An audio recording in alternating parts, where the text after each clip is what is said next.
for sure. So, yeah, so I mean, look, I appreciate you doing this, James. I respect the hell out of you, and you and I go back, a little over 4 years now.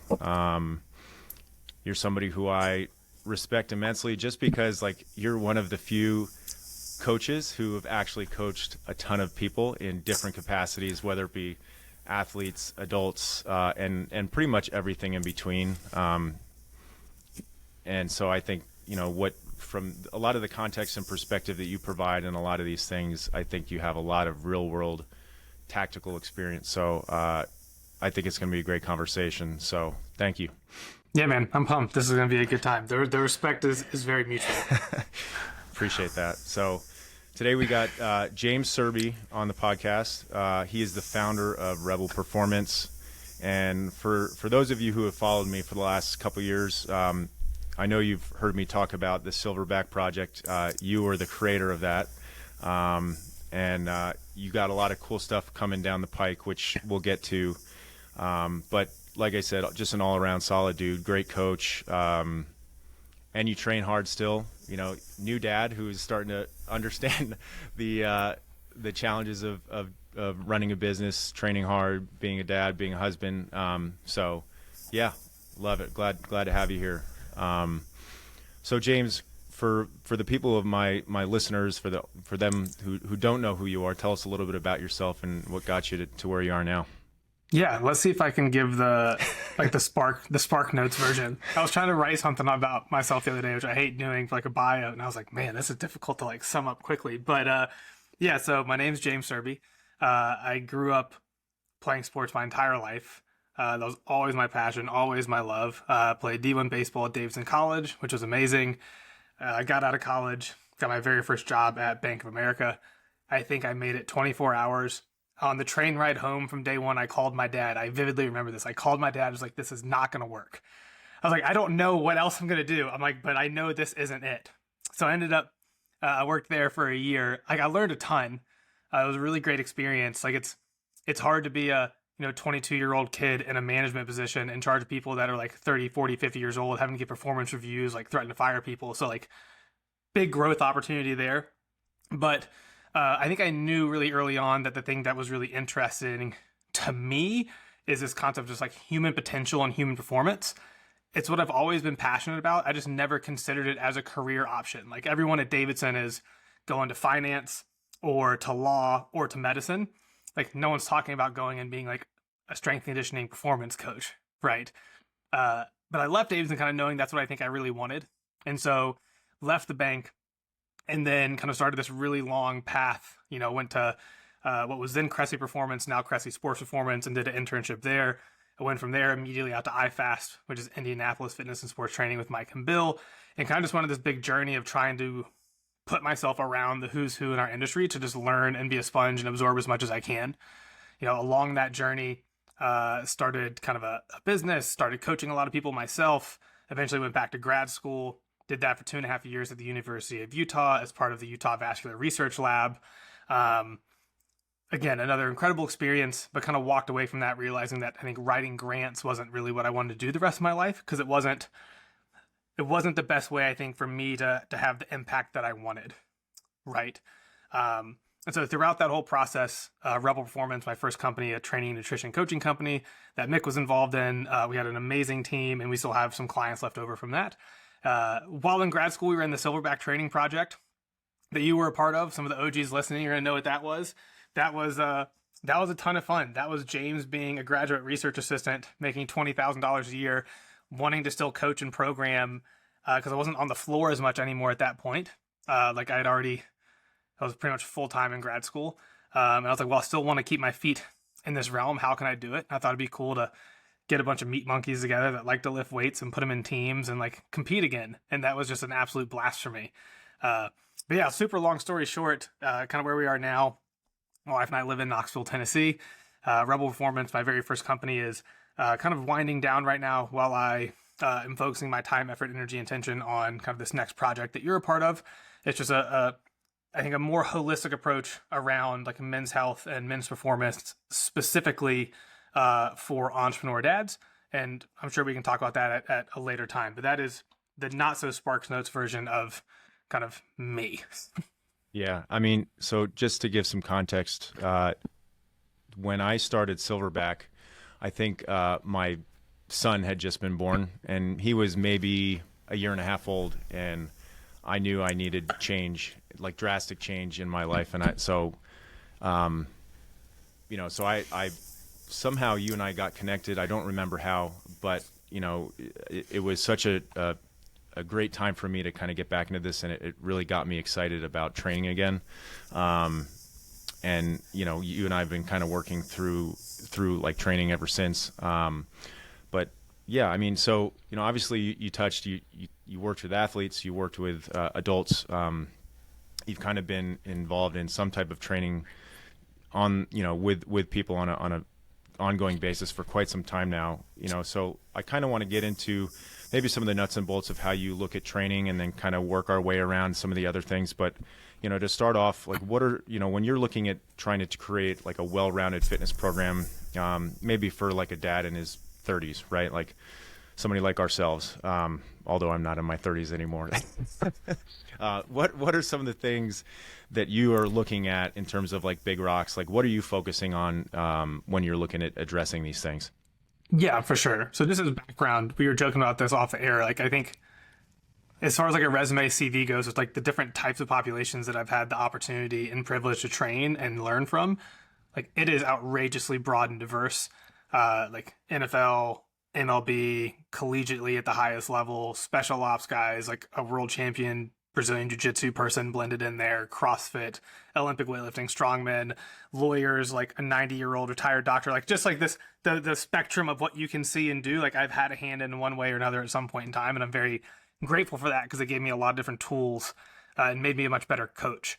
And so when I'm thinking about, kind of our, let's just call it 30 to 45, 30 to 50-year-old male, probably married, maybe has kids, right? And like the priorities in our life are starting to shift and change slightly from being kind of like young 22-year-old kid who has pretty much no responsibilities, can spend an hour and a half in the gym, and like that is probably one of the biggest things that you do, to like, oh well, now I have a significant other, I got a partner, I got kids, I've got a job, I've got a business. Like you have to start wearing all these other hats. And so the one ball you definitely don't want to drop is like that fitness, health, and performance ball. Because if you drop that, you're going to really regret it when you're 60, because it's very hard to get back at that point. And so in my mind, when I think of this health and fitness and performance and longevity, or like vitality, if you want to think of it that way, I always think of just kind of like big pillars, right? Like if I'm thinking about making like a human, almost like a video game character, right? Like I think about being a 12-year-old kid playing Madden, when you do like the create your video game character and you just like jack up all the attribute bars to 99. I still kind of think that way when I'm looking at a human in front of me. And I just think about there being kind of like a handful of like really core pillars. Okay, so core pillar number one is strength. These are in no particular order, by the way. These are just top of the mind. So core pillar number one is strength. This is your ability to generate force, which is a pretty big deal, right?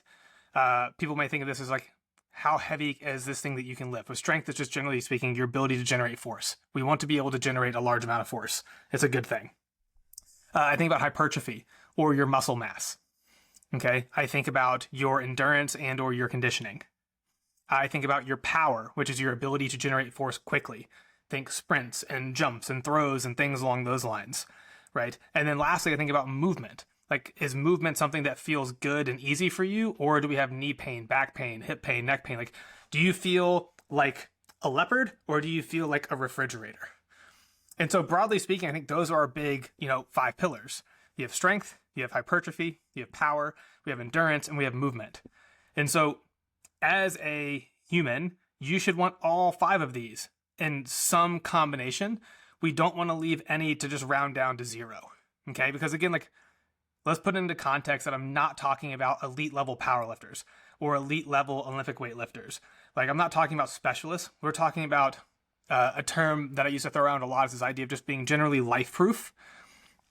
And those are the 5 pillars that we need in some combination. Like, we can turn them up and down like dimmer switches, but I want all of them there, right? Because that's what's going to help you be a very resilient and very kind of like vitality a live human for a long period of time, right? It's like, we want it now, and I want it 30 years from now as well. And so that's how I generally categorize it. Those are the big 5 attributes. You want all of them. Exactly how much of each one you want is going to kind of depend on your goals in that specific situation, but you definitely want all 5. Don't let any be 0, because that's not a good situation. Yeah. I think if you look at a lot of adults as they get into like later years, they kind of skew towards one end of the spectrum or the other, right? Like you either have somebody who, all they do is weight lift or, focus on hypertrophy. They're at the gym, all they do is do resistance training, but they neglect the conditioning aspect. Or you have people on the other end of the spectrum where, their only way of exercising is going out and running or, doing stuff like that. And it's essentially what you're saying is we need something that allows you to kind of hit all those big pillars without, not fully maxing out one at the expense of the other, but trying to find that balance between everything. Yeah, and like let's put this into context. You can take this approach and still be outrageously impressive within each of those pillars, right? Like I think the examples you gave are great. Like the classic idea of a power lifter that crushes the strength pillar or the strength attribute, but gets out of breath walking up a flight of like 15 stairs. You have like the bodybuilder who is like so jacked, has tons of muscle mass and looks great, but again, like, okay, well, let's go outside and like do something athletic, like move around and use your body. Like, can you jump? Can you sprint? Can you cut? And it's kind of like you're watching a boulder try to move. Again, just generalities, but this may be considered more of like a hybrid approach. That's probably like the most popular like tag marketing phrase you can put on it these days. Is it's like hybrid training. You can still be very impressive in these domains. Like I've had numerous people that have hit 600-pound deadlifts plus like 700 pounds in certain cases while still maintaining all these other pillars and attributes. It's like we didn't drop everything to 0. It's like it's this funny thing where it's kind of like a spoke wheel in the middle, and as we grow the spoke wheel, everything else tends to get a little bit better also. There will be a trade-off at some point. Like in order to get stronger past a certain point, you will have to start sacrificing lots of other things, right? But I think that point's pretty far out. Like again, like I've had numerous people hit 600-pound, 700-pound deadlifts and still be crazy impressive with their athleticism, with their endurance, with their movement. Like it is totally doable.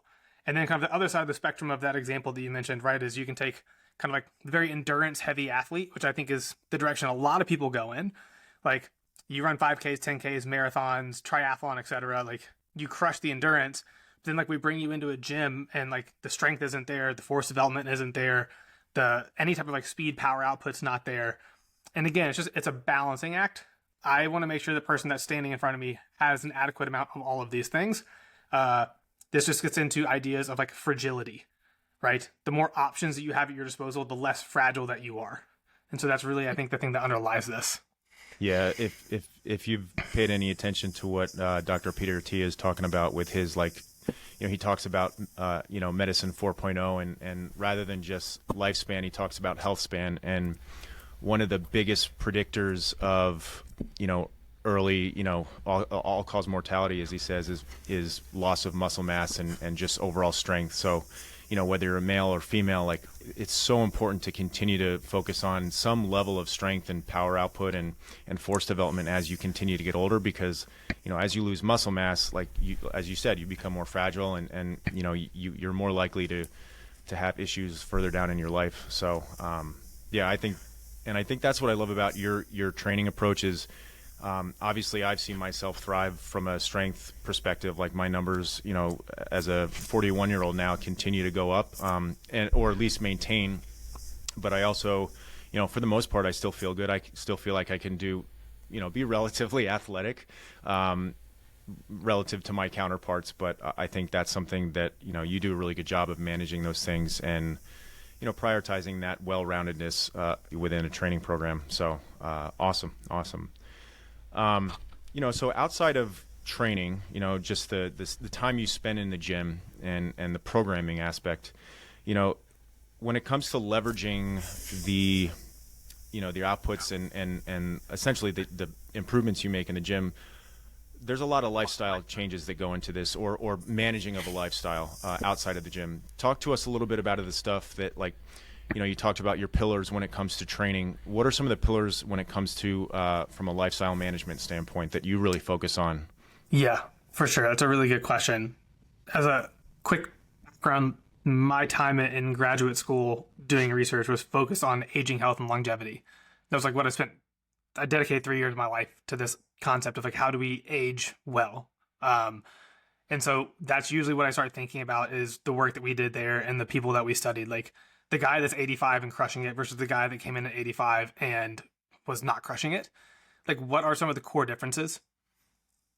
I think one of the things that's important to note at this point, like with the research, especially in kind of like aging and longevity, the question at this point is not so much what works. We kind of know what works. It's how to have it so people don't have to do those things. And that was another reason why I kind of exited, because I just wasn't interested in like more of a pharmaceutical drug-based approach. That's not my spiel, right? Because it's really not that hard. So we have kind of like training and exercise, which is huge. Like you have to move daily, period. Like you have to move. If you stop moving, everything is going to go. Am I allowed to curse on this? Do you watch your... Okay, yeah, we're not going to do it much, but like I just want to emphasize this point. If you stop moving, everything will go to shit really quickly. The body downregulates unbelievably fast. Go look at any decreased activity or bed rest studies, and you fall off a cliff fast. Precipitously, yeah. It's insane, alarming. right? There's a famous study that I love to reference, the Dallas bed rest study. They brought in these like really fit, young, healthy dudes, did a bunch of cardiovascular tests on them, and then submitted them to like 10 days of like very legitimate complete bed rest. And then they tested them again. Obviously, like everything just tanked. What was interesting, they brought that same group back 30 years later and retested them on all the cardiovascular measures. And they're like 10 days of bed rest was worse for their cardiovascular health and performance than 30 years of aging. Right? So the big one is like, you got to move daily. It is the thing that sets it's like the energy threshold, right? It pulls energy through the system. Daily movement is non-negotiable. I think that you need to separate it also. Like walking for me is not training. Like you should walk every day. I set a pretty high standard. I tell people I want 10,000 steps a day. If my wife, who was 39 weeks pregnant with a full-time job, could hit 10,000 steps per day, anyone else out there can hit 10,000 steps per day. So that's like a daily movement goal.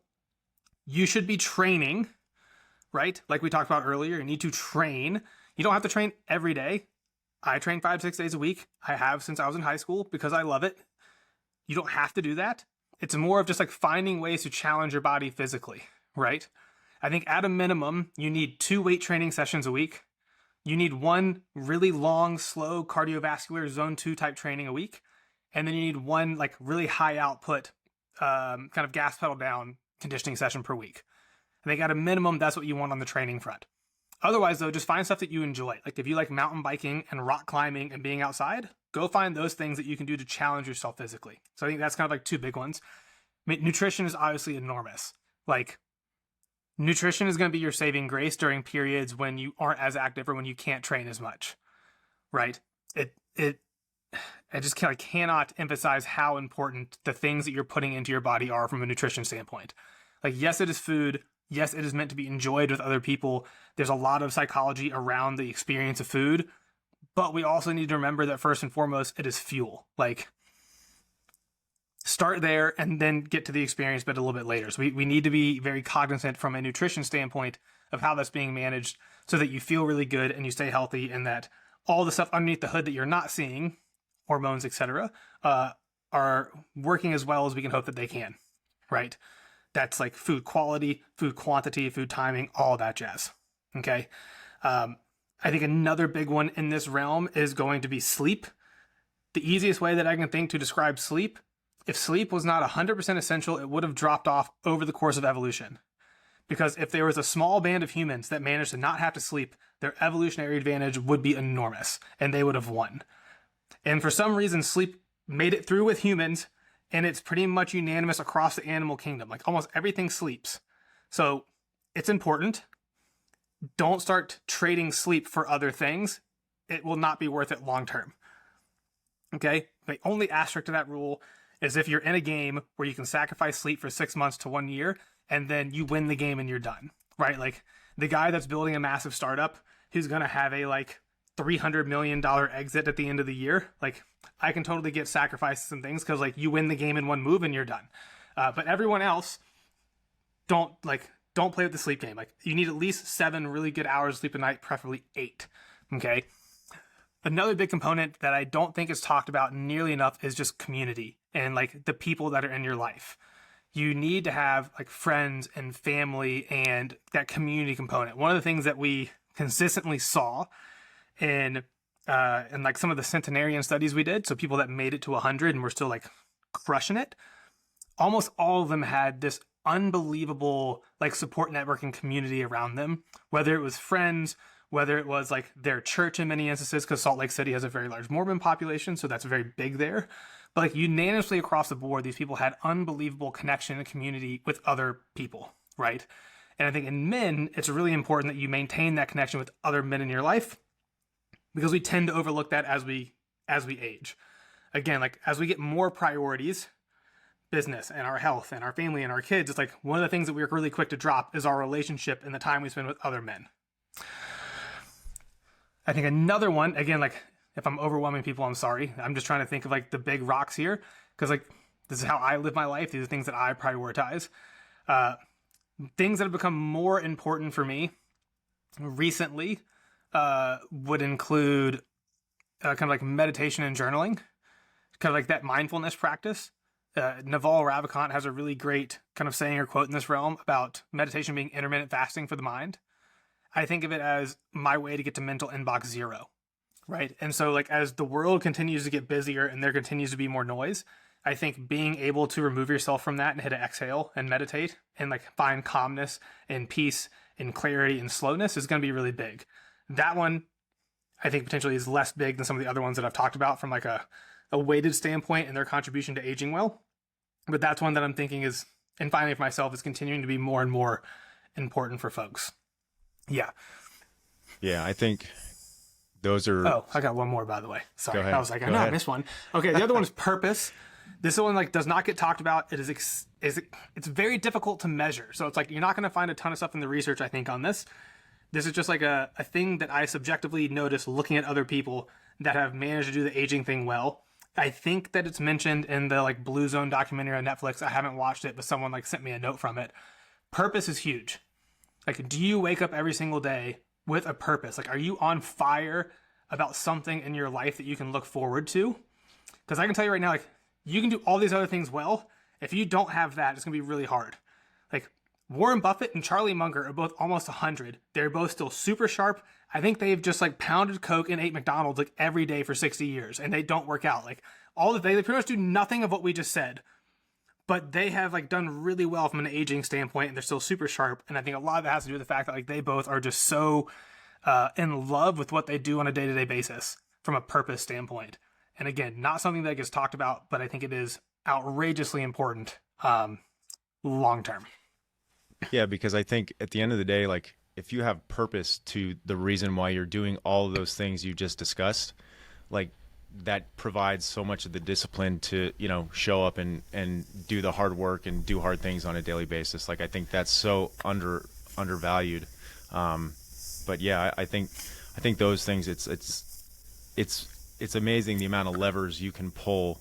And look, it's one of those things where, you know, you can have somebody who's thriving in some of the things and then struggling in the others. And that's where I think, you know, you talked about having a community because, you know, like going through these things and talking to people and kind of communicating and right. Cause there's so many people going through different things. And sometimes that perspective allows you to kind of, you know, give yourself the bandwidth and some of the slack that you might need to get through challenging periods. So I think that's really valuable.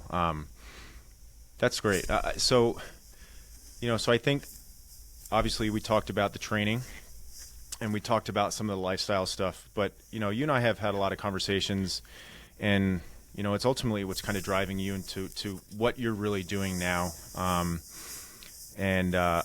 think, well, let me take a step back. So for me, like I wanted to talk about, you know, the value of having a coach, right? Having somebody, you know, obviously I'm a coach, so, I believe in what I do and the value that I provide to people so much that I hired a coach, right? Like, for those of you who listened to the very first pilot episode with my wife, she kind of busted my balls and said, back in 2019, I hired a coach, and James was that coach.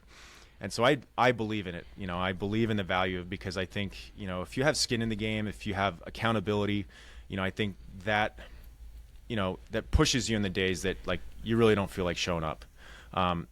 Tell me a little bit about why you see the value of a coach and essentially your role in the way you work with people. Yeah, man, I think coaches are just essential. I think it's very difficult to be objective with yourself. I think that's a superpower that not many people have. I don't think many people are good at standing on the sidelines and coaching themselves, right? I think very high performers have coaches, because what the coach is really doing for you is kind of giving you like a roadmap, if you will. It's streamlining things. It's helping you keep on blinders. It's helping you focus on the things that matter, not get distracted. It's helping you avoid making all these other mistakes that coach has either made or seen other people make before. It's really like it's a fast track to get from point A to point B, I think, is like the biggest value in a coach. Because like we live in a time where between podcasts and YouTube and Kindle and books and like all these other things, like we no longer live in a time where like information shortage is the problem. Like if you're willing to spend enough time, you can probably learn just about anything that you want nowadays, just totally on your own. But it's just a question of, okay, well, how much time, effort, and energy is that going to take you? Versus just finding the coach who's already done it and who's maybe a couple chapters ahead of you and who can just get you there really fast and save you all of the time, effort, energy, trial by error stuff, right? That's, to me, when I think of a coach, it's like that guidance in that direction to streamline things, to get you from point A to point B faster and just to kind of keep you. It's almost like when you go bowling and you put up like the little like bowling rail thing so the ball doesn't go in the gutter.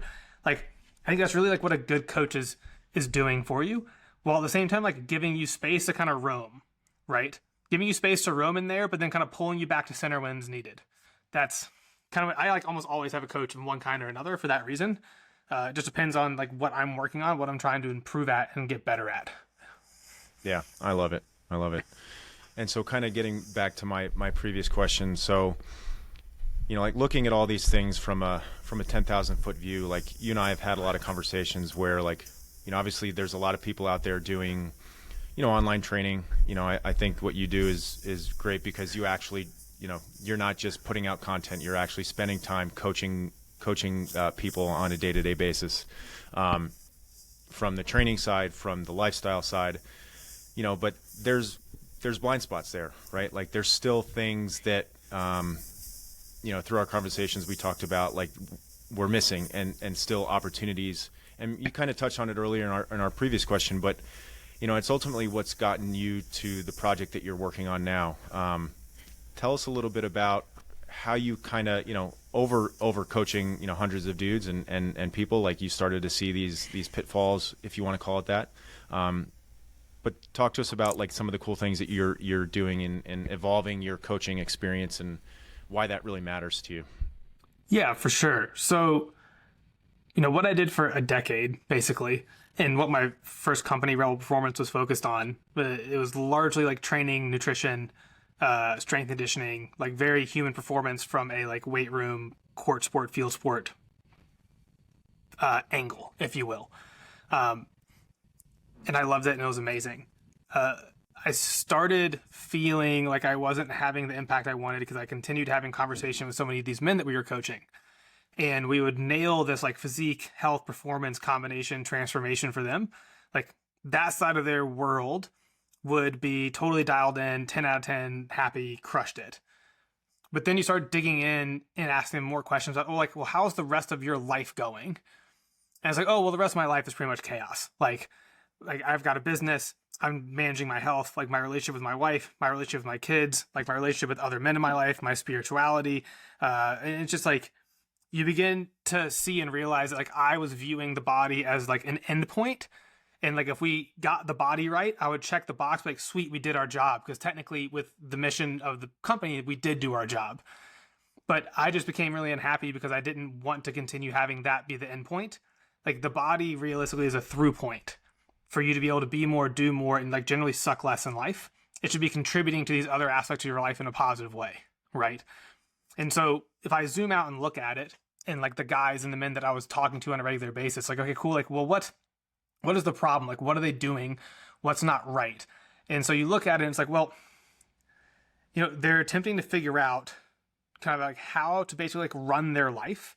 Like, how can they have an operating system for their life so that they're getting everything their due diligence and we're not dropping the ball, right? How is it that I can build a business, a body, a marriage, a family, and a life that all work at the highest level? And the more I kept talking to guys, the more they kept kind of basically saying that they felt like they could basically have like one or the other, right? It's like, oh, I can have my business, but then like these other things are going to suffer. Or like I'm going to crush my fitness, but then these other things are going to suffer. There was this attitude of like, I can maybe do one or two of these things, but there's no chance I can do all of them well. And that's just from my experience, I just knew that that was false. And I don't think that that's accurate or true. I think it just comes down to a problem of like systems and structure with how you live your day-to-day life. And I just think that most men don't have what I would call an operating system for their life to make sure that all of these things are being taken care of and that we're leveling up across the board and that, we don't build a business and then burn our family to the ground, etc. Right? It's like we have these big buckets. In my mind, it's kind of like your business, it's your fitness and health, your family, the relationship with your wife and kids. It's your spirituality, like your connection to something bigger than yourself, your alignment on kind of like your purpose, path, and vision in your life, your connection with other elite men, and your life, kind of like your friends. Like, I think those are kind of like the big five. And so we need an operating system to make sure all five of those things are being taken care of appropriately and managed and not left behind, because it is doable. Like, I know it's doable. And so that's kind of like the background on why I'm spending so much time focusing on what I'm doing now. And so we named it Total Man OS for Total Man Operating System, because that's the idea, is to be the total man that crushes in business and fitness, family, friends, spirituality, that whole spiel. Yeah, I think that's pretty powerful. You had mentioned Naval Ravikant earlier, and one of my favorite quotes from him is, he goes, "A healthy body, a sound mind, and a house full of love cannot be bought.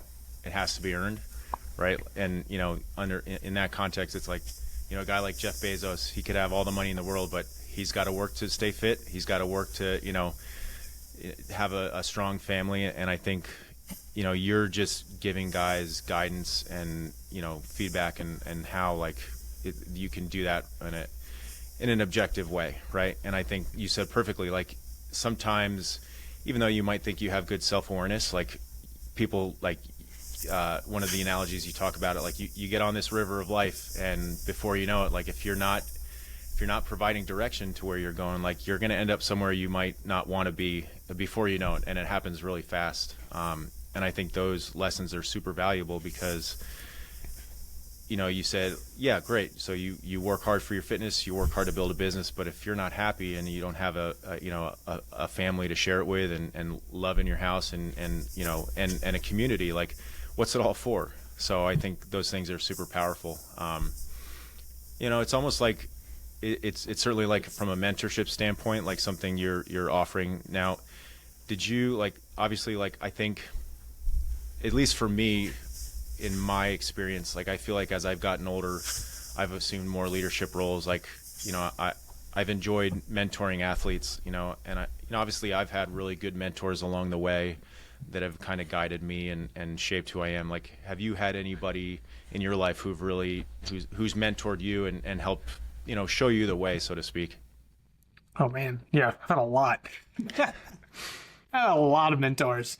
I'm hesitant to start listing them because I will miss people. I will drop them off.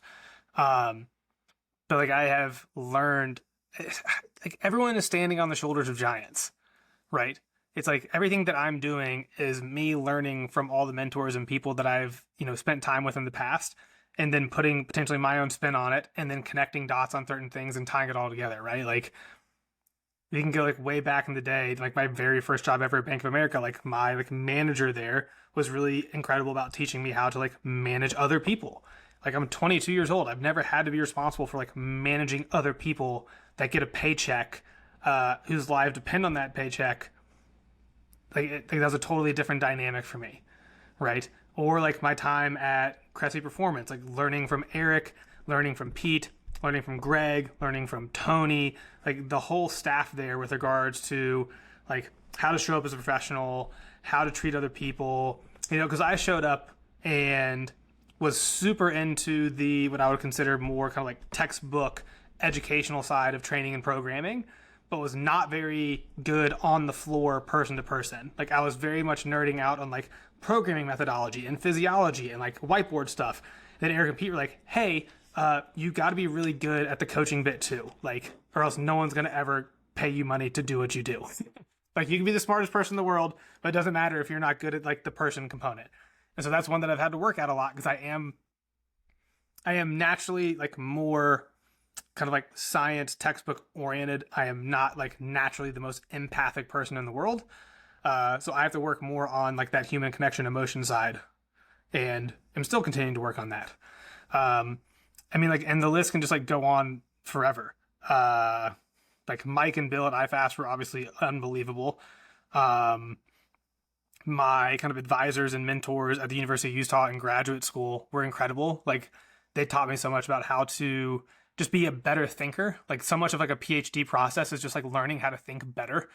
And so I have like a tremendous amount of thanks and gratitude to them for just teaching me how to be a better thinker, how to problem solve, how to ask better questions, like how to actually like research and like get into a problem and remain open-minded. Because like whatever you think you know, you don't. You're just like, just always think that you're dumb and wrong. And that's probably a pretty good starting place. And then like along the way, like business people that I've met, like Mark Fisher has like been huge for me, like in different instances, like providing some really good insight and clarity whenever I have questions that need help. Yeah, I mean, like my life is literally just like a running master list of like mentors and people that I've learned from. And that's a big priority for me. It's just like continuing to hunt out those people, because that's what leads to me growing and becoming better at what I do. And so I think that's just always really important to me, one to kind of like, yeah, just consistently be hunting that out so that I don't settle, because I don't like settling. My wife gives me crap for that, but I don't like settling. Yeah, my wife gives me the same crap as well. Like it's just, I'm always looking for ways to get better. And I think, it seems like the more time I spend around you, like you have, I feel like this innate ability to kind of look at some complex problem, kind of break it down into like simple compartments, and then start to break it up piece by piece. And just in looking at, from a background standpoint, like I started back up with the Silverback, and it's kind of evolved in the last the first 3 months, and then we're on the second phase, and then now you're starting to build what you're ultimately rolling out now. And it's, it's constantly evolved, and it's at the end of the day, it's constantly trying to figure out like, what's the problem at hand? How can I provide solutions to those problems in a way that's like sustainable, right? Like, because, I think iteration 1 had great values to it. There was great things about it, but that came with challenges, and, and you were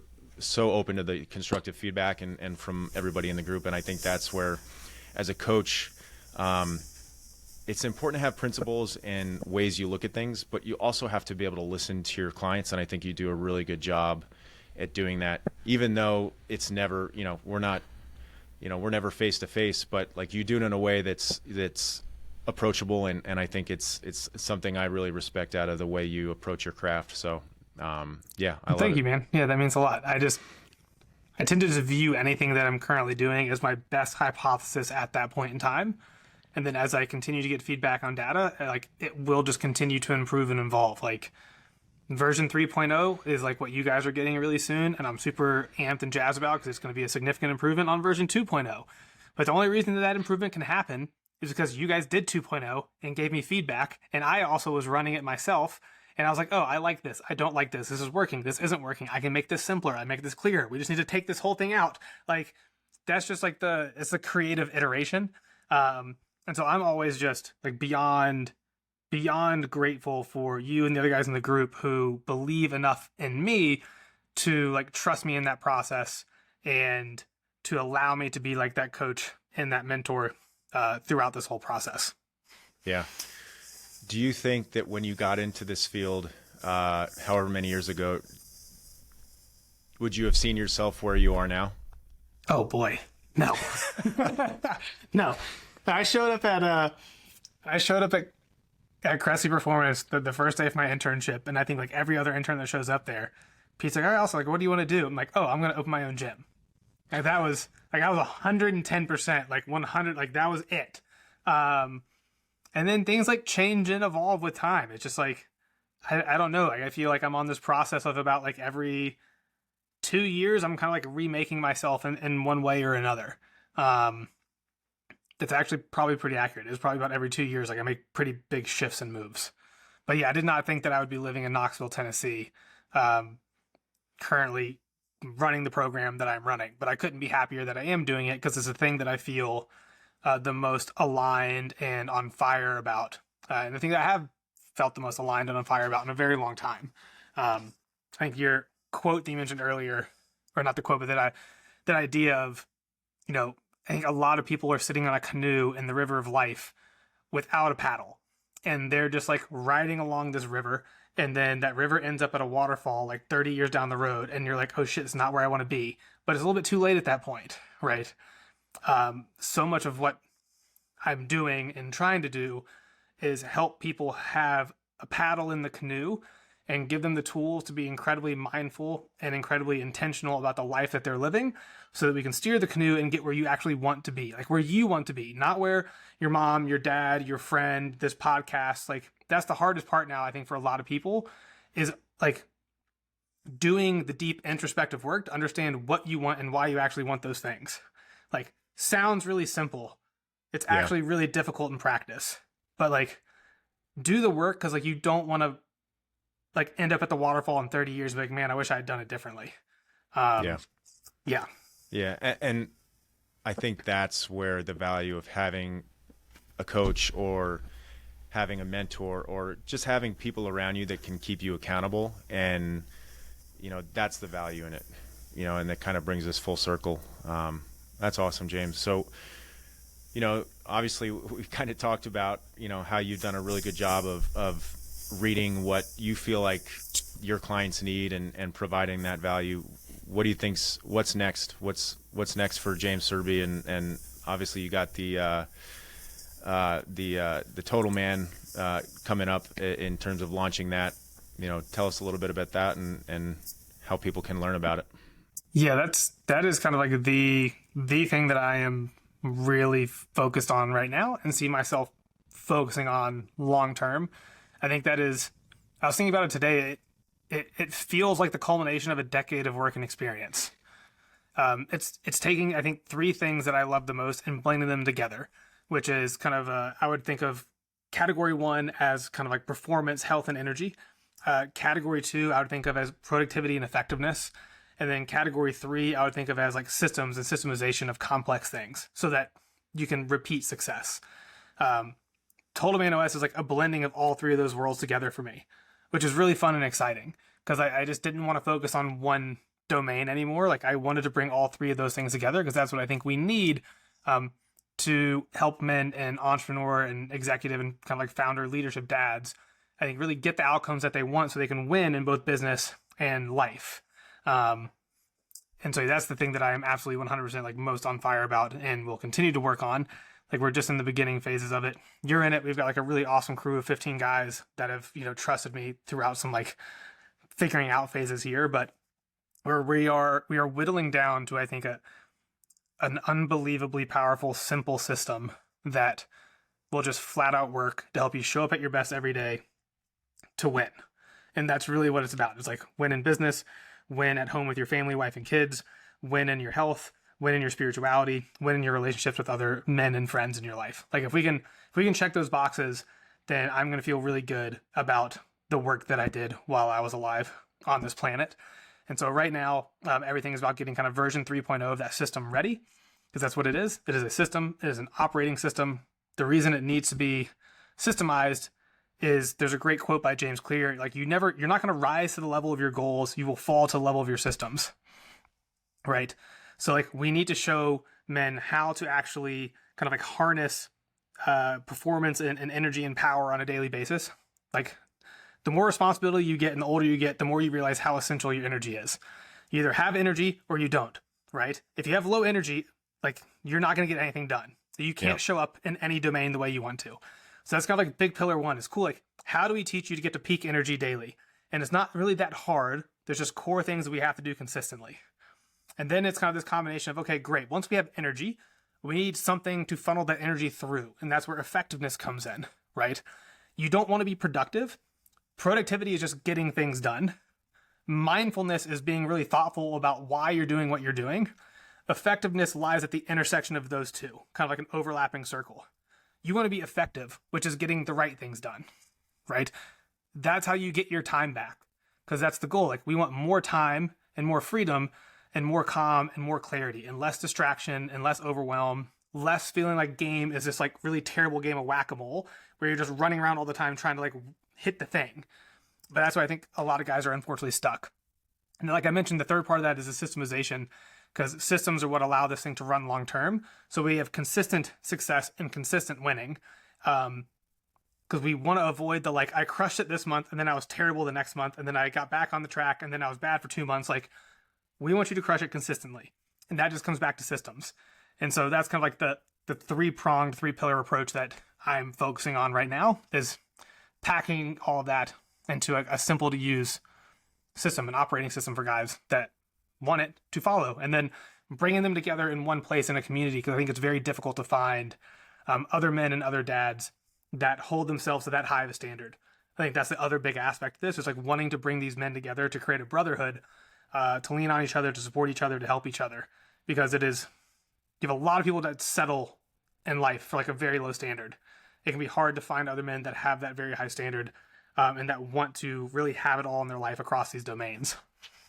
Yeah, I would say from my personal experience, like being in a leadership role, running a business, like where everybody's coming to you for answers, and it can be a lonely position sometimes. So to have other guys to kind of bounce things off of, and just they can provide feedback, and just like you said, that brotherhood is so valuable, because I think that's where it allows you to show up, and like those guys are they're keeping you accountable, they're keeping you moving forward and pushing that ball forward on a day-to-day basis. That's awesome. Yeah, I love it. A rising James. tide raises all ships, right? And like, Yes, sir. You will be the average of the people you spend the most time with. So choose wisely. Yeah, for sure. And getting back to what you said earlier, like that's your purpose, right? Like that's what's driving you and force keeping you to improve all these systems and things on a day-to-day basis. And so I love it. Well, appreciate your time. We'll definitely I'll link in the show notes like any specifics on anybody who's looking to get involved. I know you're opening an enrollment period right now until the end of October. Am I correct? Yeah, so we're gonna run what I'm thinking and hoping is gonna be like a really cool way to wrap up 2023 here. So we're gonna do a 7-week performance and productivity sprint. The goal really is to get you the entire system really quickly, and then continue to work and teach you how to implement the system. We do it as a group. So we finished 2023 incredibly strong, and then you basically have the operating system ready to go going into 2024, so that you're not like sitting there at the end of January being like, man, I wish I had taken the time to really like make sure that 2024 is going to be my best year ever. So yeah, we're going to run a sprint to finish the year. This being in the group, like we live our life in like 6 to 8 week sprints. So it's going to be fun to teach people that system. We're all going to place bets together on what we're going to be doing. You're going to be responsible to each other to hit those bets and targets. So it should be a really, really nice way to finish 2023 strong, and then put yourself in a position to have 2024 be your best year ever. And then yeah, like easiest places to connect with me, jamescerbie.com, pretty simple to find.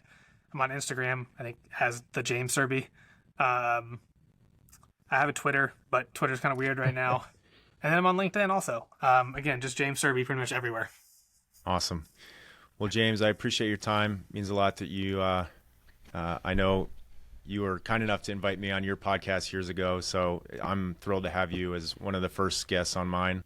Like I said, you're somebody I respect, and thrilled to be a part of this new endeavor that you're releasing. And again, thanks very much, buddy.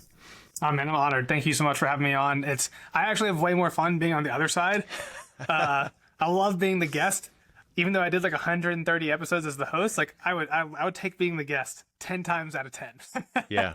No, it was great. I mean, a lot of great information, and you know, I know a lot of the listeners will get some good value out of it, and hopefully we can get some new members of Total Man. So Yeah, we'll keep growing the community. Big goal is to start having some in-person events in 2024. That's really where I see like a lot of the magic happening. It's like everybody runs the same basic system, and then we can have events scattered out throughout the year. Some just for fun, some for like really challenging stuff. But yeah, I'm excited about the future and what it holds. yeah. It's gonna be great. Well, selfishly, we got a lot of current and former Jersey guys in the group, so maybe we do gotta have a lot of Jersey guys. get together. Yeah. I know. We did. We could do it. I don't think I've been to New Jersey. We could run it at the Annex. That would be fun. Yeah. That would be a lot of fun to run at the Annex. Have a little training camp throwdown. That would be good. I would love to get everybody out to Salt Lake and rent a big mountain house and do some stuff in the mountains.